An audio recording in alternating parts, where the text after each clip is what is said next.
Hey guys, today I'm sharing some Halloween DIYs that are fun, easy, and affordable. Nothing complicated. Just simple projects you can make with Dollar Tree finds or things you already have at home. So grab a coffee, get comfy, or craft along with me, and let's dive in. First up is the viral ghost painting I've been seeing all over TikTok, and I wanted to give it a try. If you haven't seen it, people are thrifting old pictures and paintings and adding ghosts to them. I just love how it looks, and I pick up Dollar Tree canvases when I see ones I like. So instead of thrifting mine, I went to my stash and found this one. I also had a Dollar Tree frame. For me, this project didn't cost anything, but really, if you go to Dollar Tree and have to grab these two items, it'll only cost you $2.50 because both the canvas and the frames are still $1.25. Now, the one thing I like to do when I'm using a larger frame and a canvas is to take it apart from the staples. I just use a flathead screwdriver. The reason I do this is to get every inch of the canvas. It's also super easy to do.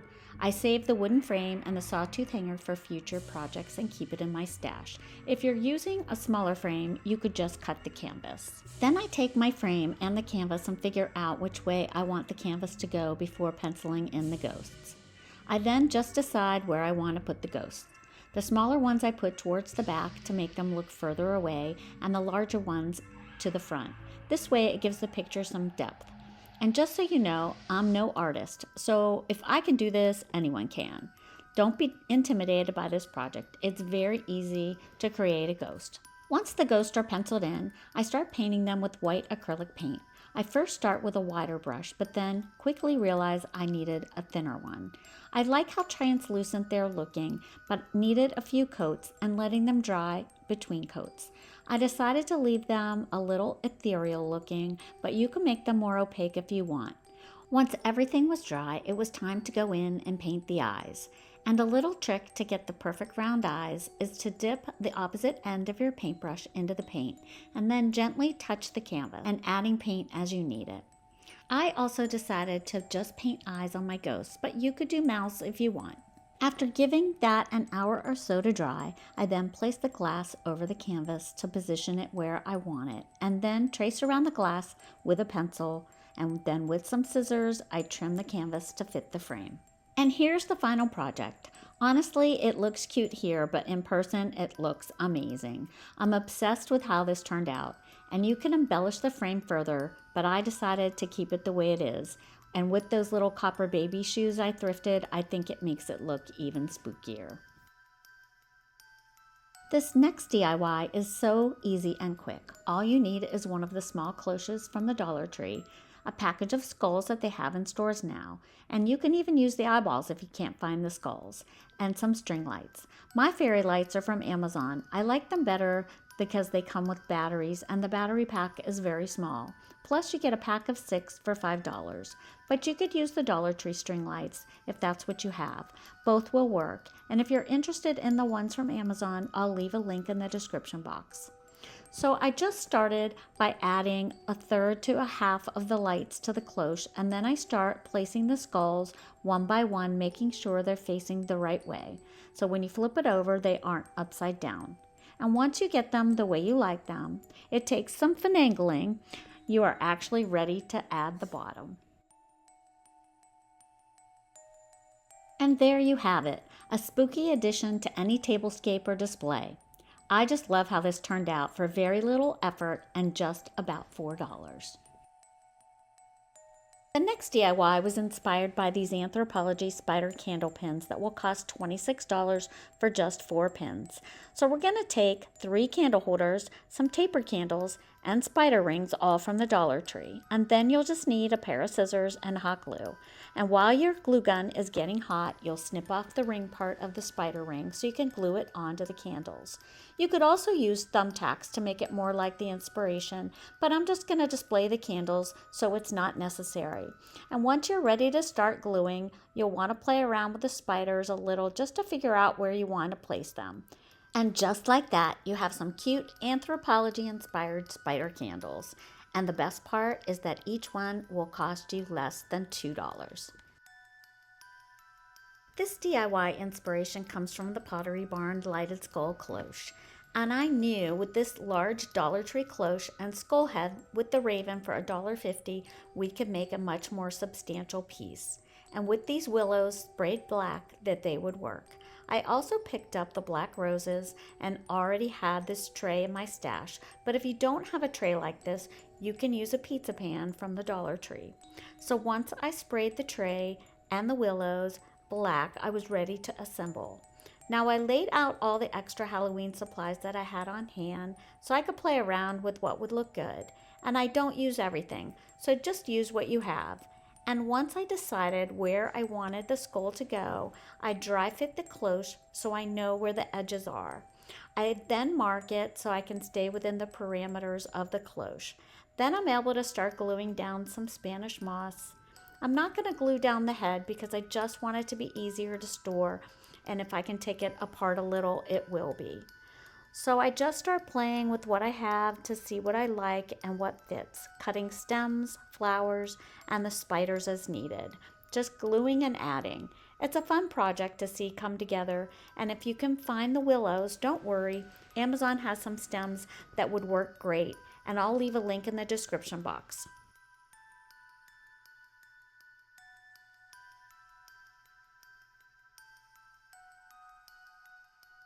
And once I'm happy with the way it looks, I start adding the fairy lights. Again, I don't glue them down so I can use them in another project after Halloween, and it's also easier to store. And now for the top of the cloche. I wasn't quite sure what I wanted to use, and I just played around with what I had. And at the end, I really liked the skeleton hand from a wreath holder, and it was super easy to snip off with my tin snips. I just bend the hand and fingers to fit over the cloche. Because the cloche has holes at the top, I didn't need to glue it on. And here it is, all styled. I just love how it came out. What do you think? Are you going to try this project? Now for the no DIY. That means no hot glue or paint required, and I like to give you at least one per video. For this one, I couldn't help but to fall in love with this candy dish from the Dollar Tree. It's only $3 and pretty substantial for the price. But I didn't see candy in it. I saw a plant, a real one or an artificial one. And I had this artificial rosemary in my kitchen, so why not give the skull a spiky hairdo? I just love it, and I think it's the perfect little Halloween touch for my kitchen. You could also use a plant with hanging branches.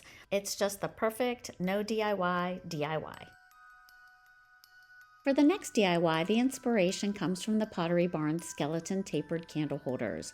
And I did these in my other Halloween video, and I'll link that in the description box if you missed it.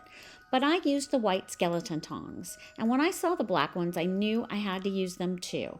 So real quick, if you missed the last video, you were just going to take the tongs and position them onto the Dollar Tree candle holder and add a dab of hot glue. I don't add a lot, so I can take them apart when Halloween is over and use the candle holders for other projects.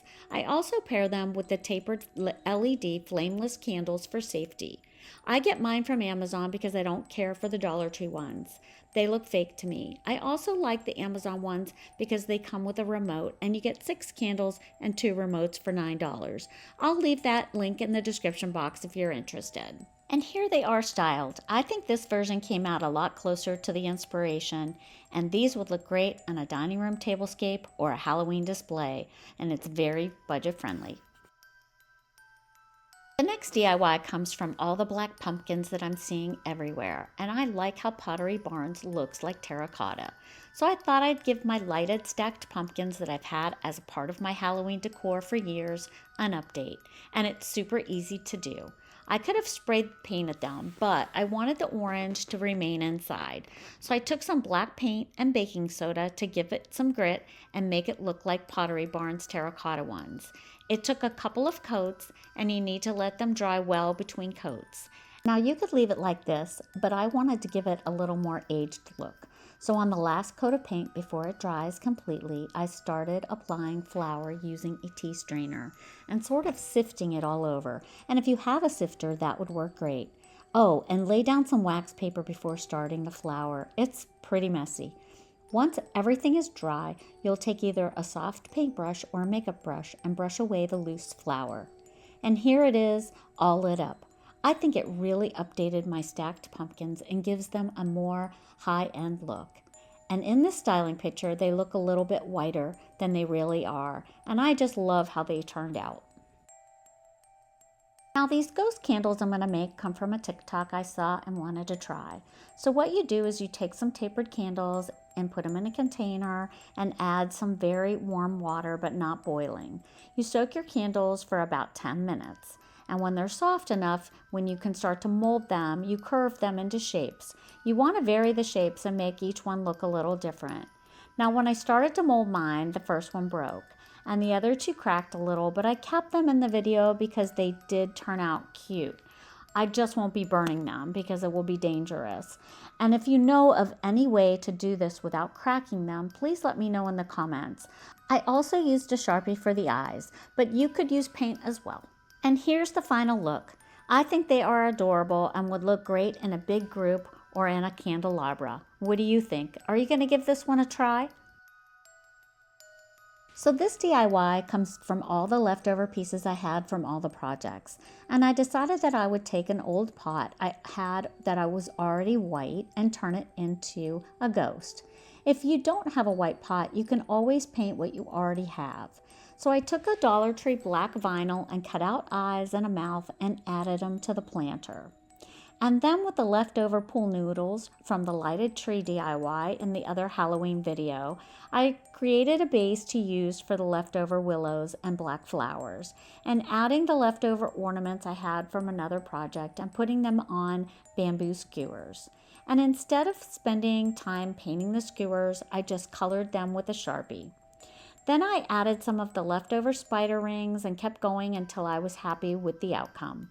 I literally had no money in this since it was all leftover supplies. I think it's a great way to use up some of the supplies I had on hand, and you could do the same. And here's the result. I think it would make a great hostess gift, or keep it for yourself. And if you like these DIYs, don't forget to subscribe. Thanks for watching, and I'll see you in the next one.